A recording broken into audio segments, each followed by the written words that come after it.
You're welcome, come on in, finding yourself mats and cushions.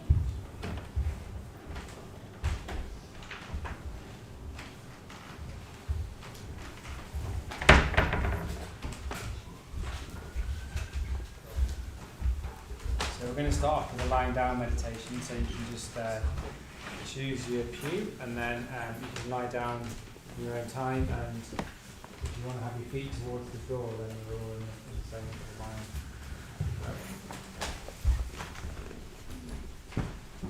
Welcome.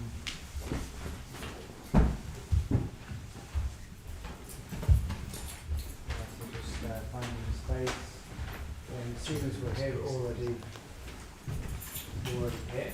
So we can start to tune into our direct experience. So you can move rows if you want, or move around. Yeah, you can come forward a little bit if you want. Feel free to change angles, whatever you need to do.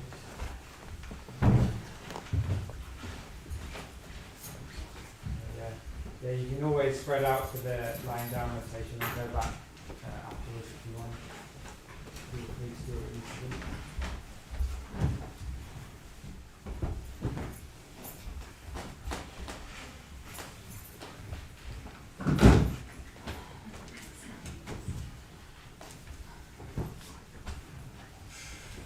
Like me, you've had a busy day doing lots of different things. This is the first time maybe you've actually stopped. You feel to stop. And as soon as we stop, of course, we become aware of our direct experience, moment to moment. And you can just breathe with that. Start off by breathing with our experience.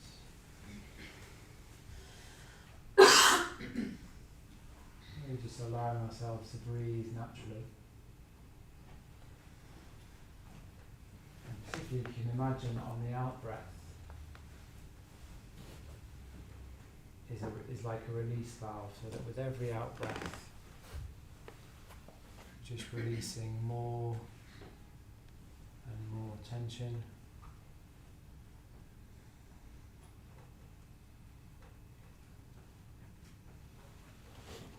So that any strife just flows down, out of the body, going to the ground.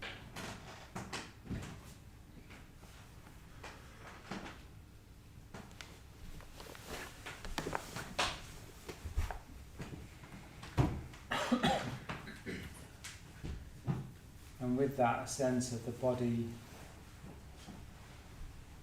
on the ground.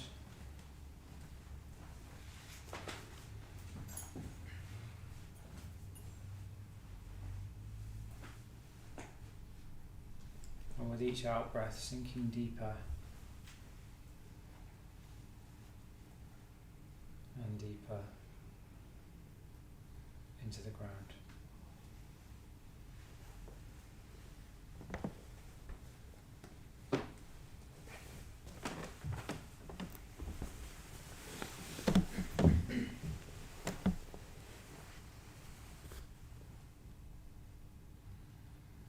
Nothing to do. No one to be. We're just tuning into the breath.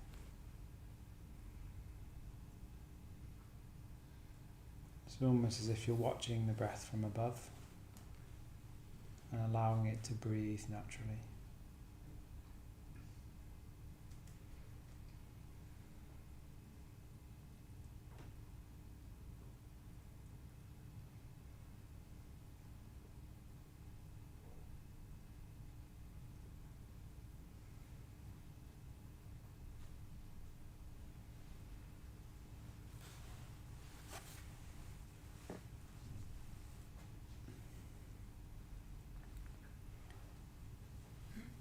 You can come into contact with our feet.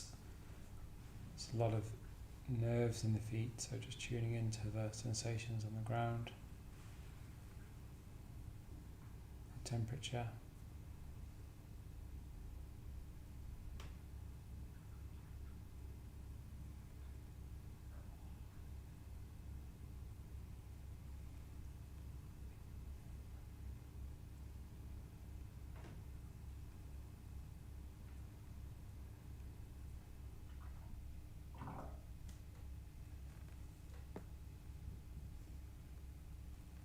Becoming aware of the knees, the bend in the knees, sensations there.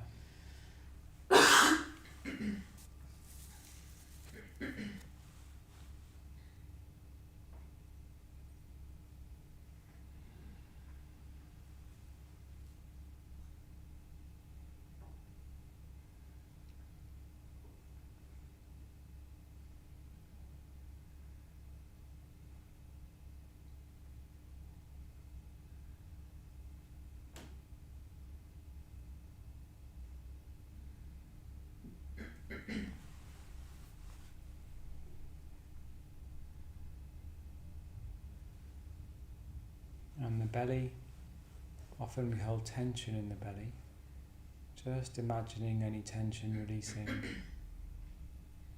and feeling for any effect.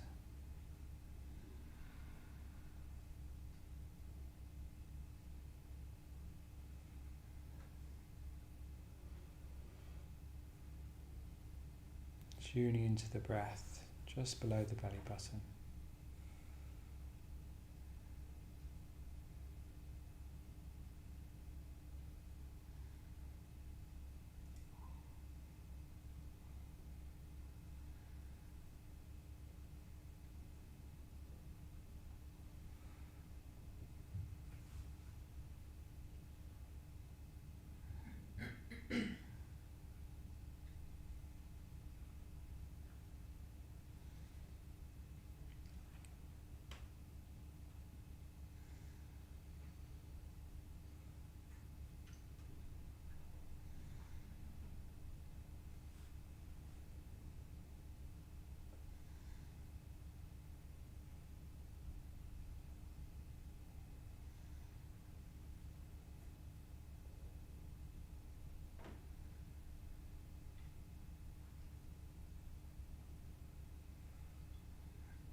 Just noticing what's happening in the mind.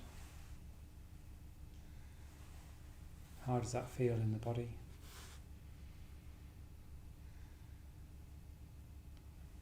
And maybe moving our awareness now to our hands.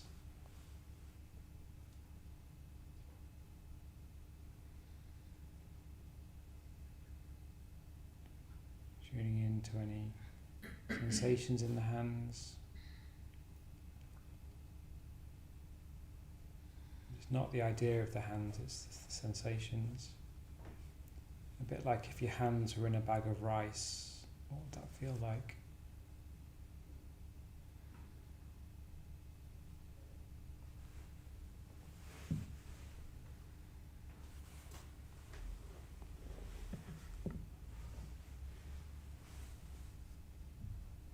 You can even imagine the breath coming through the hands.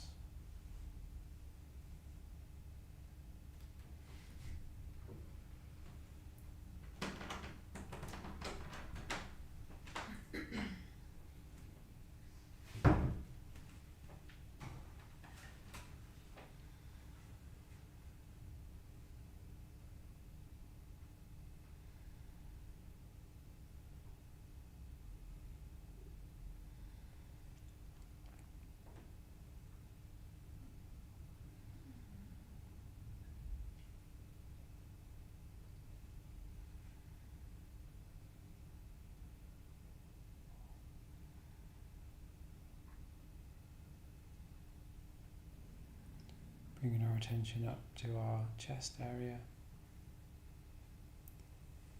Just really allowing the chest to open. There's nothing to protect. Sense of boundarylessness with each breath.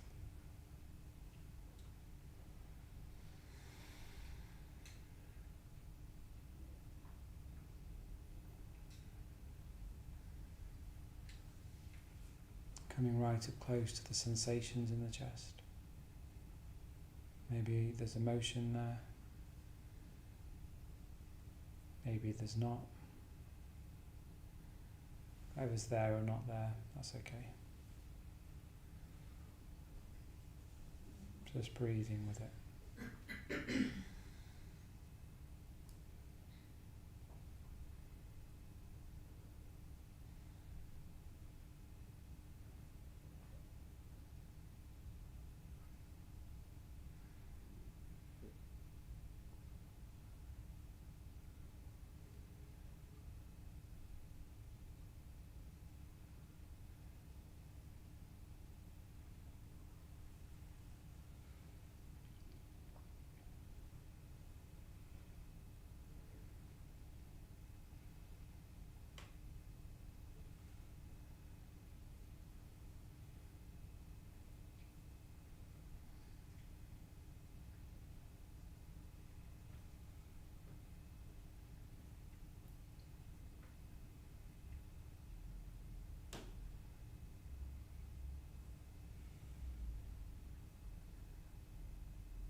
aware of our body on our back on the ground, particularly the spine lengthening and contracting with the breath.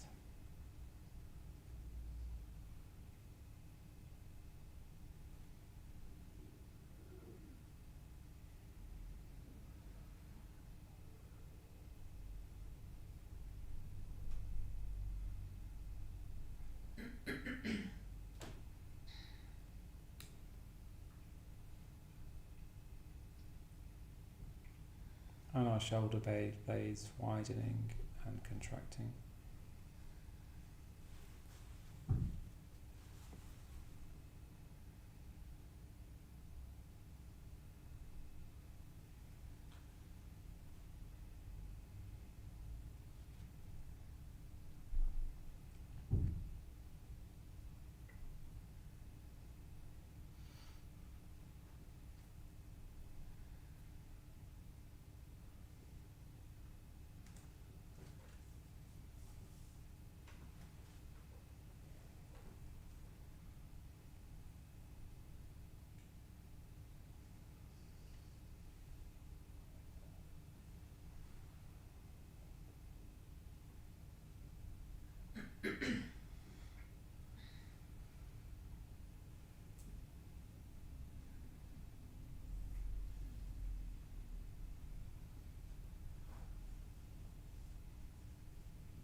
Just softening around the eyes and the brow.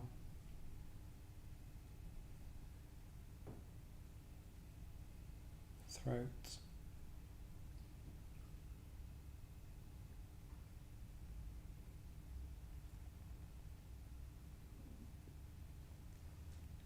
Just for the last few minutes, seeing if we can sit with the whole body breathing, lying here with the whole body breathing.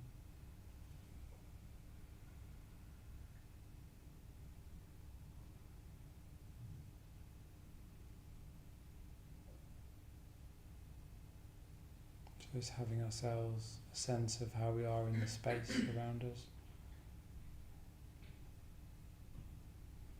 with the air around us.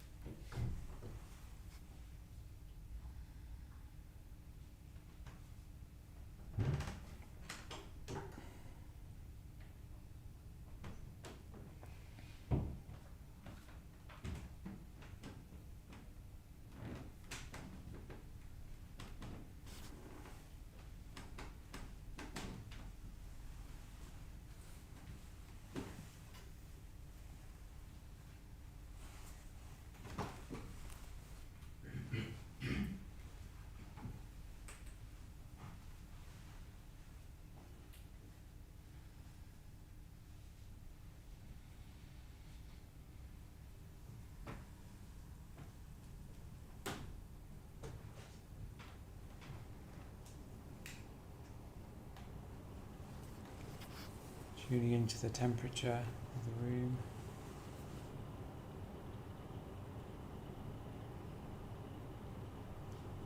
The sounds in the room.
In a few moments we're going to be turning over onto our side and resting there. just notice if even the thought of that has introduced any tension into the body. See if you can let go of any resistance to change. You can't hold on to our experience, we just have to let go as best we can. And in your own time, when you're ready, moving over onto your side facing the shrine.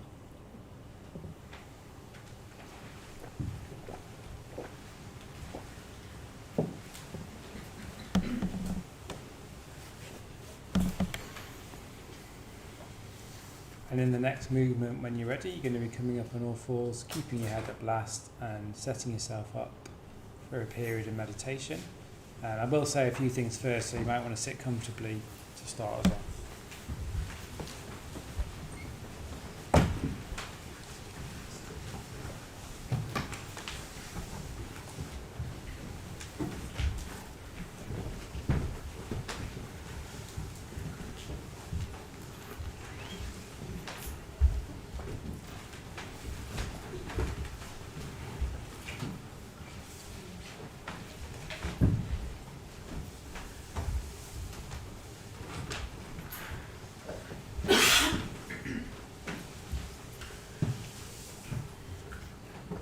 Okay, very good.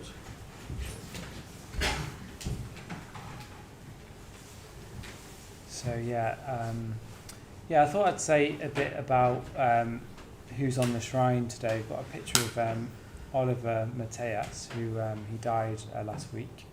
And I thought I'd say a bit about why he's on the shrine and see and sort of link it to our own practice, our own meditation as well. And see where we go with that. Partly because I don't know, if you're anything like me, I first came to the Buddhist Center to learn to meditate, to try to relax, to calm down, because I was anxious basically and I needed to calm down. So anybody, does that relate to people's experience? I want to try and relax and calm down. And I'm really I'm really grateful for meditation. I feel like it really does do that. I don't know, hopefully for you too. I feel like I am a lot calmer. And often these days, my routine is that I get up, I meditate for an hour in the morning, go to the gym and have breakfast. And often that is the best part of the day. And that's not because I've got a particularly bad life outside of that, it's just that, meditation can be very enjoyable and you don't need anything else. It's like everything you need is within almost, you could say, so that, I can just meditate in the morning. It's very pleasurable. Mostly, even if it's not pleasurable, it's still fulfilling or meaningful or important. So, enjoying that routine. So definitely, it does definitely calm us down, I think, and it does work. So, if you're coming here tonight to feel calmer, that's brilliant. That does work. That's what you're here for. But Buddhist meditation, particularly, isn't just about feeling calm for its own sake. Feeling calm is important, of course, and it's a human need as well as positive emotion. But in Buddhism, we're helping ourselves feel calm so that then we can reflect on meaning in life and where our life's going, you could say, and what's important about our own lives. What do we want to do with our lives? How do we respond to things in life? How do we, where do we go? How do we respond to other people at work, or when your boss is annoying, or when you're stuck? Because how we respond in all those instances is really important for who we are, and then also our meditation itself. So, in a sense, if you really want to be calm, you've got to actually be reflecting on life as well to feed back into your meditation. Does that make sense? You can't actually separate your meditation, your mind from your life. It doesn't work like that. It's not like if you're playing tennis, you just go and play some tennis and you'd get good at tennis by playing tennis, and then the rest of the time wouldn't make that much difference, maybe apart from your diet, I guess. You wouldn't be training in tennis outside of learning to play tennis. But with meditation, because you take your mind with you everywhere, you're actually always training in meditation, whether you know it or not, or whether you like it or not, wherever you are and whatever you're doing, be that work, family, friends, play, even when you're sleeping, in fact, and dreams. I noticed my dreams have become more Buddhist since I've become a Buddhist. Like, you know, I want to do, something a bit unethical, a part of me wants to do, and then my Buddhist side comes in, no, don't do that, you're a Buddhist. I'm like, oh, it's a dream. And then I don't do it. I'm like, so even my dreams have become more sort of ethical or Buddhist or something. And that you start to sort of, so that sort of works on like horizontally and then vertically as well, like on the subconscious level, the more you practice. And yeah, and it's just, and how that links to the shrine, of course, is that a big part of life and meaning is being able to reflect on death or impermanence, or the fact that it's going to happen to us and we don't know when, and our loved ones as well. And it can be quite shocking sometimes to hear that, but I think I trust that you're doing regulars in meditation, you've got a meditation practice, you know, we can all sort of handle that, and we're not reflecting on this sort of thing so we sort of become, I don't know, macabre or depressed or something. It's more that we reflect on impermanence, so that we can turn our mind to it and then make the most of our mind, the most of our life. And for me, for example, reflecting on impermanence really helps me to meditate and go deeper in my own practice, because often, I don't know about you, maybe you're stuck in some sort of negative mental state, or you're anxious or something. If you can reflect that that's just impermanent, it's just change, it's just flow, it's just energy, then what happens is you depersonalize from it, and you actually end up going deeper in meditation. You see what I mean? So often we just over-identify with our current state. Like if you're feeling down now, then you're always going to feel down, and why is this happening to me, and etc. I'm anxious, I'm never going to be able to get out of this anxiety. But if you can reflect that it's just like a flow and impermanence, then it can really help you in meditation.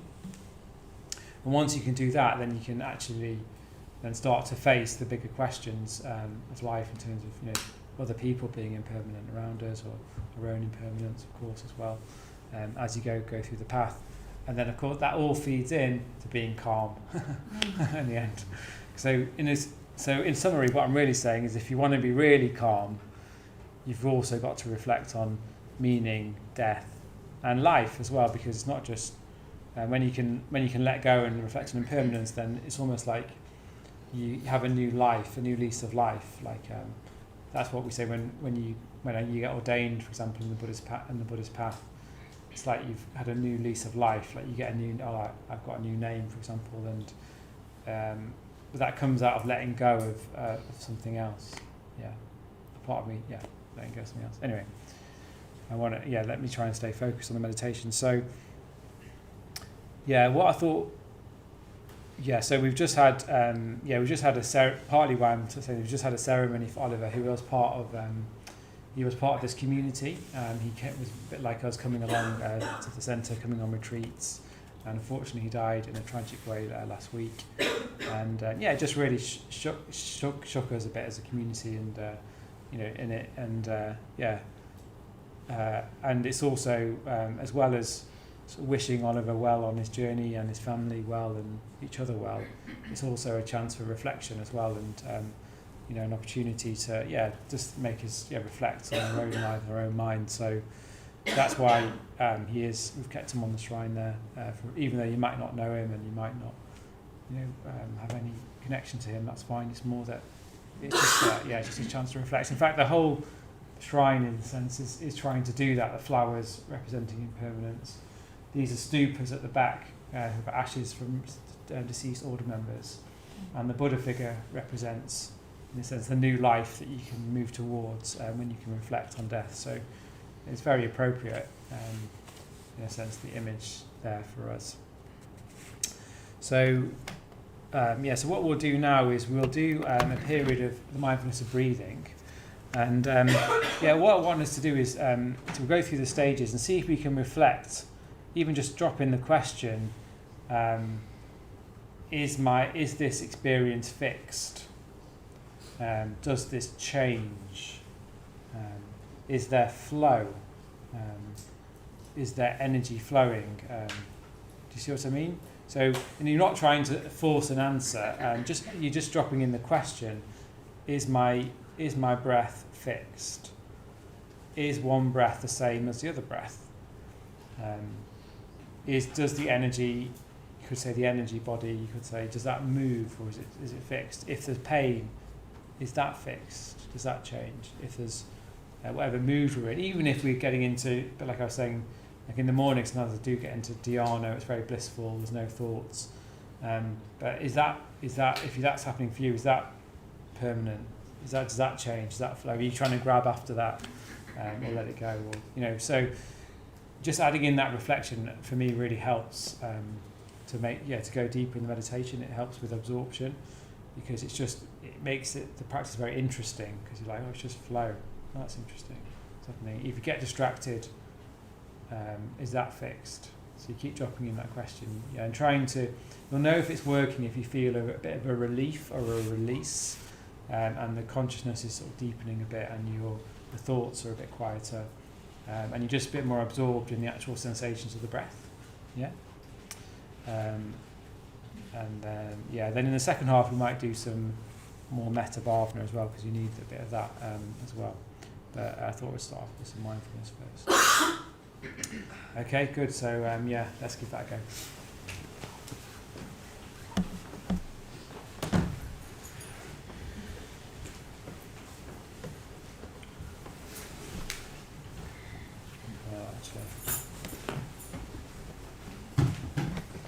Just getting everything you need to meditate.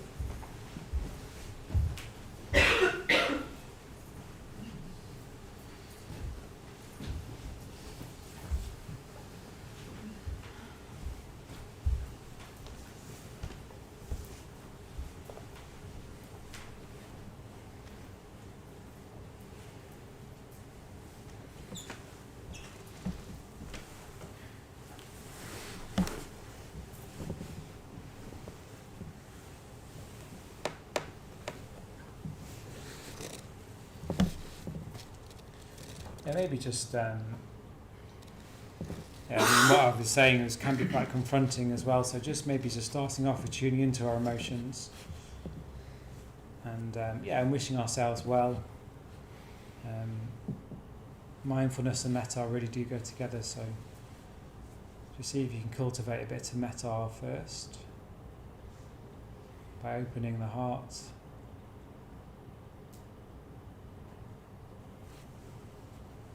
Congratulating ourselves for coming here, looking after ourselves.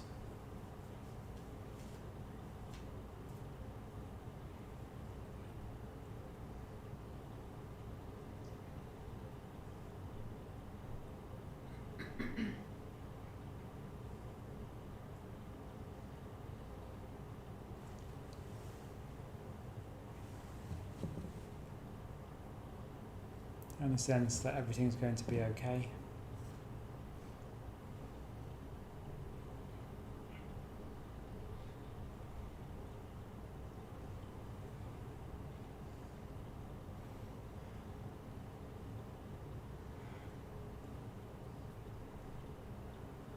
And then turning towards the breath.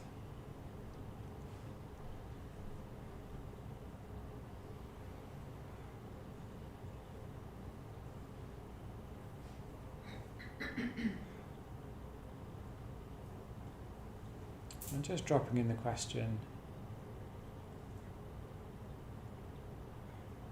does my breath change?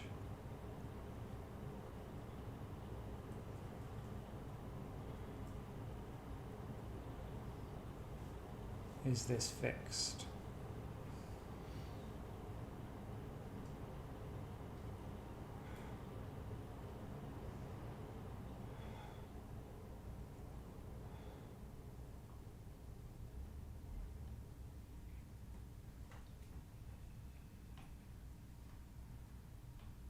And looking for any sense of relief or release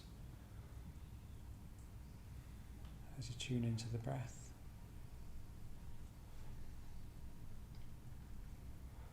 Particularly on the in-breath.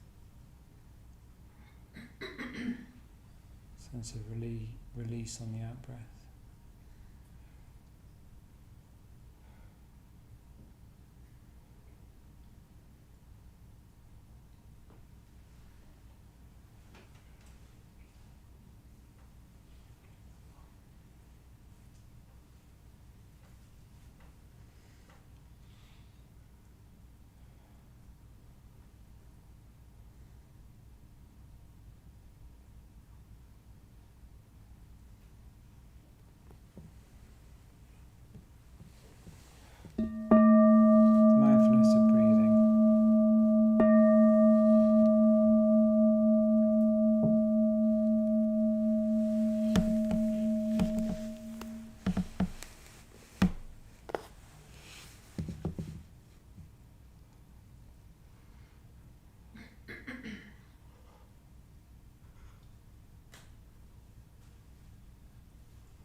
See if you can keep letting go of any sense of being fixed.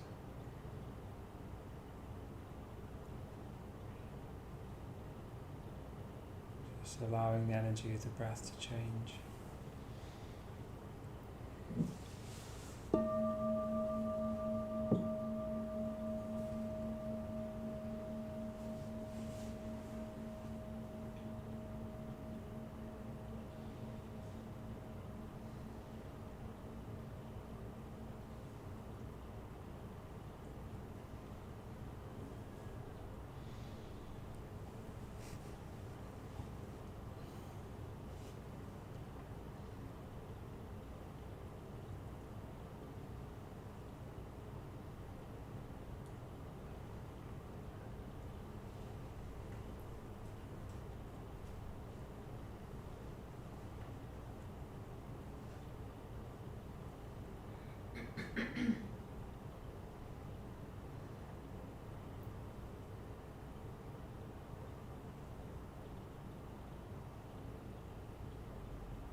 So now starting to drop any effort that you're making, but continuing to sit still.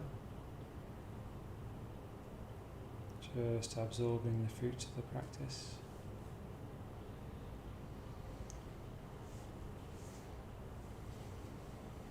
Just sitting.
Okay, very good. So when you're ready, coming out of meditation.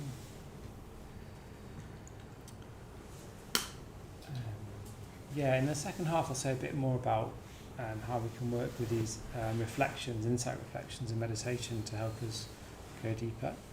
But before we do that, let's have a cup of tea.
back, everyone. So just taking our seats, we're going to start off with some meditation.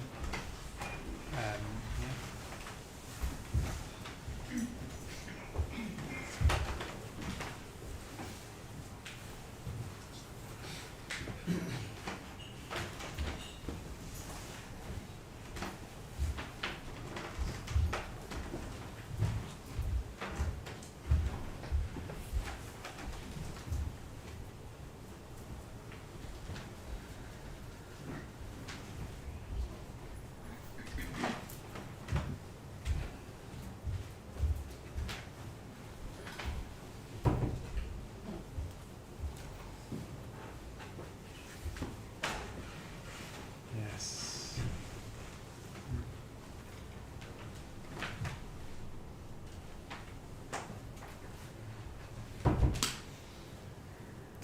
Okay, good.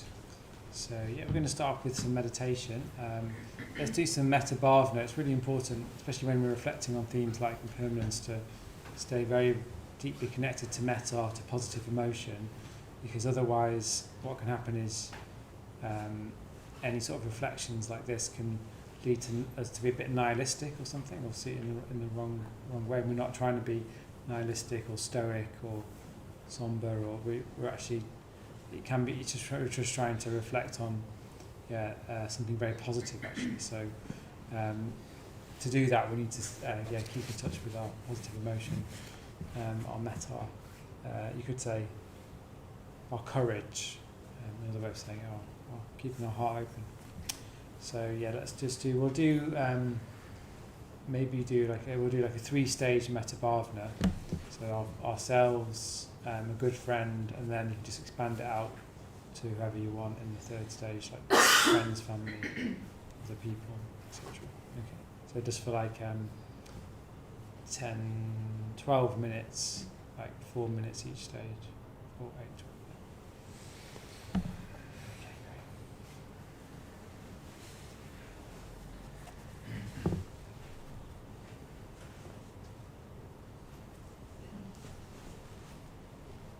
Just closing our eyes, once again tuning in particularly to our heart centre. So the metta bhavana, a bit like the mindfulness, needs a strong connection with the body. Instead of the breath, we just tune into the heart centre.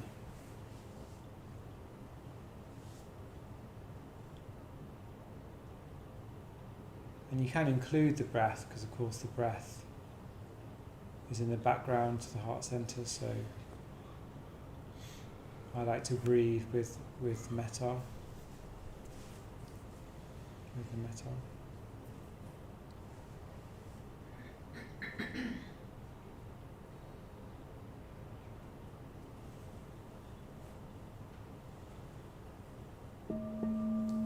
To metta bhavana,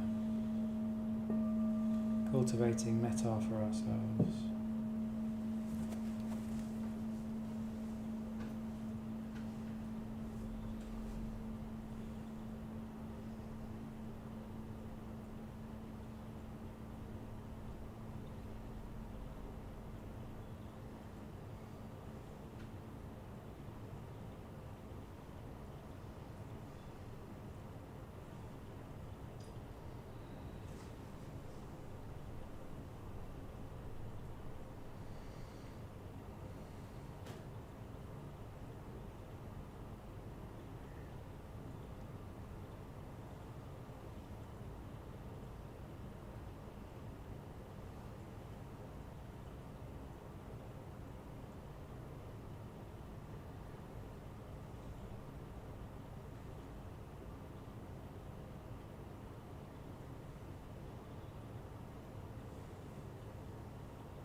metta towards a friend.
Radiating out metta from your heart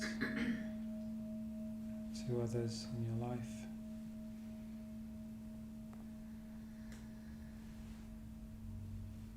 housemates, colleagues.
Very good.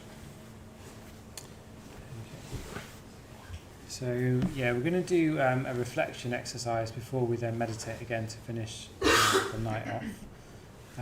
And how we'll do that is we'll do that in little mini groups where the reflection exercise is to, in a way, say a bit about, well, you could say how you found even the reflection on impermanence today. So what did it bring up for you? Was there fear? Was it joyful? Was it interesting? Was it not? Do you think it's relevant? So your response to reflection today. But then more broadly, it'd be interesting to hear, how you approach, these sorts of reflections in your life more broadly. Like, are you someone that just sort of avoids these things, or maybe how have you found it? If you've had experience in your life of loved ones, etc., friends, passing away, however you found it, how do you sort of work with it? It's partly because, as I was saying in the first half, if we're not reflecting on our life, then our meditation won't work as well. It doesn't work. We have to always be thinking about how do we respond to life and meaning in our actual lives if we really want to go deeper in meditation. In a sense, that's what the Buddhist path is. It's meditation, ethics, and wisdom. So you need all three to go really deep in your mind, into your mind. So this is a chance in a way to bring in a bit more of the wisdom dimension, just in a very small way, because we've only got 5 minutes or whatever, but it's just good to keep our mind turned towards that. If you want to explore more, of course, we do study groups, we do Dharma night, there's different talks, so if this sort of area interests you, and on retreats we go into it more as well. But even in the week we do need to keep an eye on it, that we are actually wanting to reflect on what's important. Yeah, okay, good. So that's the theory. Let's do the practice. So actually, if you're on the Wednesday team, just stand up. If you're on the Wednesday team, or if you're an order member from Nottingham, or you're from Vajrasana, you live at Vajrasana. Okay. Okay.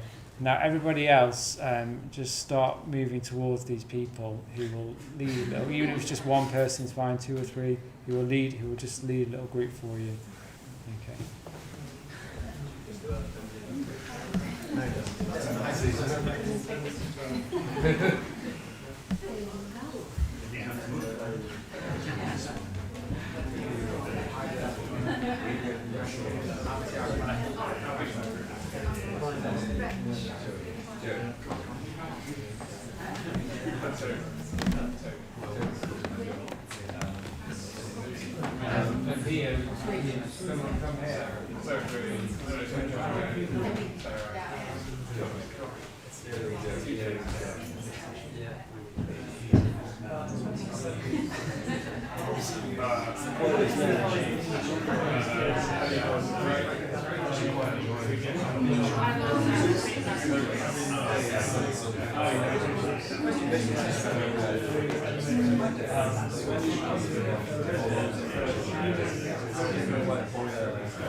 I'll go in the direction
They move us outside the street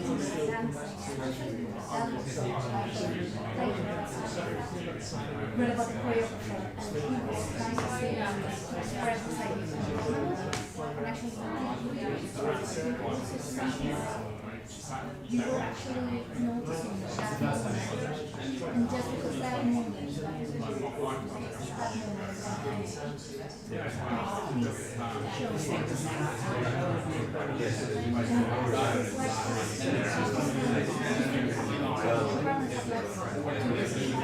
Okay, so a couple of minutes left, so starting to wind up.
Okay, very good.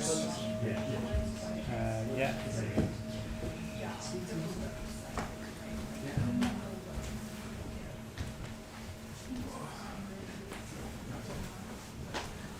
Good. So yeah, we've got time for a couple of questions before we meditate. So has anybody got any questions that have come out of that? Maybe not. Maybe it's just interesting to talk about it. Yeah. What's your name? Rachel. Rachel. Sorry, Rachel. What's your question? What's the significance of the human life according to Buddhism? Just wait for the Can you say a bit more about why you're asking? Just a light one. Because I want to know. Okay.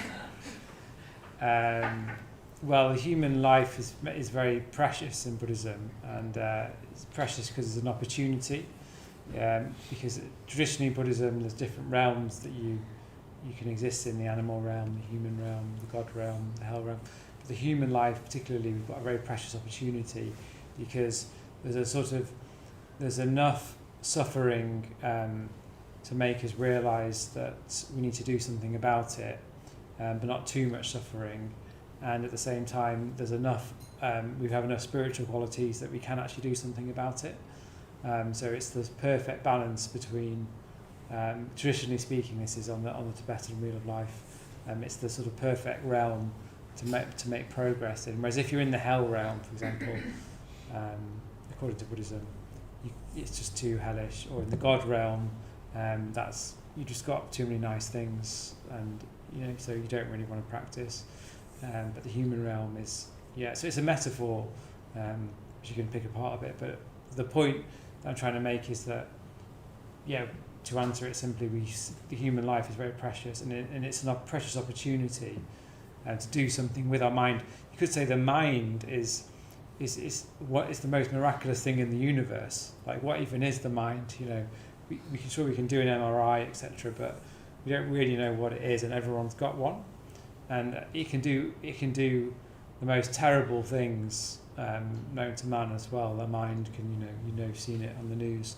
Human minds can cause a lot of destruction, but also they can do the most wonderful things and go beyond life. So that's my response to that. Maybe we can talk more later. But it's a good question. Thank you. So I think that's important because it stops us being nihilistic as well, because we're not saying reflect on death and then you may as well just have as much pleasure as possible, and who cares, there's no consequences because we're going to die. Do you know what I mean? That's not what we're saying at all. We're actually saying that human life is precious, and also everything we do has consequences, and even we don't even know what happens when we die, even though probably many of us believe that nothing happens. Actually we don't know what happens. That's a belief. It's actually a belief because we've not died yet, that nothing happens. So even having the sense of like we just don't know is more like in line with Buddhism, it's to be more open. And then Buddhism does go on to say, talk about rebirth and things like that. But I think for many of us, a starting position probably is healthy enough to have a starting position of we just don't know what happens. And then that actually helps your meditation and your mind, because then it sort of changes things. Yeah. Anyway, that was a long way, but anyway. Thank you, Rachel. Okay, maybe one more. Just even little questions help me sort of think as well, so you're helping me as well to think things through. Anybody else? What about to do with impermanence in meditation or in your life, or do you find that confusing or helpful, or is it sort of relevant? Maybe it's not relevant. Maybe. Yeah. It's more of a reflection. I'm more worried about how I die as opposed to death. Okay. I don't know if Buddhism talks about that, but I feel like I don't want to suffer in a prolonged way. Sure. But once you arrive, there's nothing, no one to worry about. Right. Okay. So I mean that's in a way going back to basic Buddhism in the sense of that we have dukkha, don't we? Dukkha, unsatisfactoriness, and you're just applying that to the death process, I guess, in some sense. So we're scared of our dukkha, our unsatisfactoriness, our pain, aren't we? And like in any Buddhist practice, the more we react against that and push it away, then the worse it is. And in a way, you can think of the whole of Buddhist life, the whole of Buddhist training is to train so that, a bit like what Ditch Bandhu was saying, I thought it was a brilliant announcement, that when you get to that point where there's just a lot of suffering or death even, that we're not scared of it, we're not reacting to it, we can still respond with kindness, with awareness of others. David Mitra, who's now in his 70s, got cancer, he is dying, unfortunately, because he's not, his cancer's gone to stage 4, but he still comes down to the Wednesday class, and even though he's got back pain at the moment, but he stands there, and for him that's really important, that he just carries on with his life and tries not to react to his pain. He takes painkillers and does the things he needs to do, but he's not like I live with him. He's not miserable with it. He doesn't over complain about it, or it's not like woe is me. It's all awful. It's more like he just gets on with it and keeps helping others and doing what he needs to do, and keep that's part of his practice. So that's reassuring to me to know that somebody like him has practiced for 50 years. When they're coming to the end of their life, and he is dying. I've seen his records and things, and he's to try and help him through with his medical records, etc. He's he's so positive about it. His book's very good as well, Entertaining Cancer. Maybe that'll help with. It's called Entertaining Cancer. Good title. Anyway, there we go. But anyway, thank you for the questions. Let's move on to finish with some meditation. And I thought let's do another period of the Metta Bhavana, but within it, what we'll do is we'll keep this thread of impermanence, because it's the same with our emotions, that we need to keep thinking about. We need to keep reflecting our emotions change. They're not permanent. Keep letting go of any sense of trying to control our emotions as well, or have any particular type of emotion, or even because often we just want pleasure or something like that. But it's more that we just let go into whatever's there, and then in the end, I think metta, or relaxation, pleasure does arise, but you have to just be patient with it. So yeah, maybe that's enough to say on that. I think we should just do it. Yeah, thank you for engaging and exploring this theme tonight. Yeah, it's quite moving in some ways, and it's it's quite heart opening. That's what I'm trying to say. So so see if we can use that sense of reflection to open our hearts a bit more,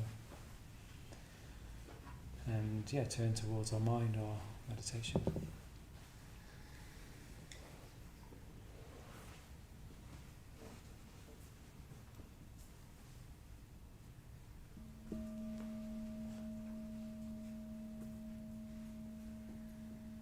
We'll do a 5-stage Metta Bhavana. Metta Bhavana.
stage, radiating out metta from your heart to theirs.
So now starting to relax any effort you're making, continuing to sit still, just sitting.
Good. So that's all we've got time for. All good things come to an end, as they say.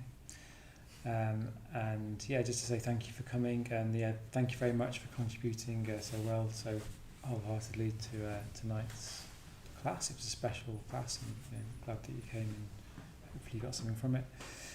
We'll be here next week, same time next week, so do feel free to come back and keep up that regular habit. Meditation, really important. Thank you for any donations that you've given to the centre. I know they really appreciate it. And if you haven't and you want to donate, there's still opportunities, and I'm sure they'll appreciate you guys funding the centre so they can keep the lights on and etc. Pay for the candles. So yeah, thank you for that. Yeah, so all that's left to say is wishing you a safe journey home. Thanks for coming, and good night. Thank you. If you could put the mats and cushions away when you go out, that'd be great. Thank you.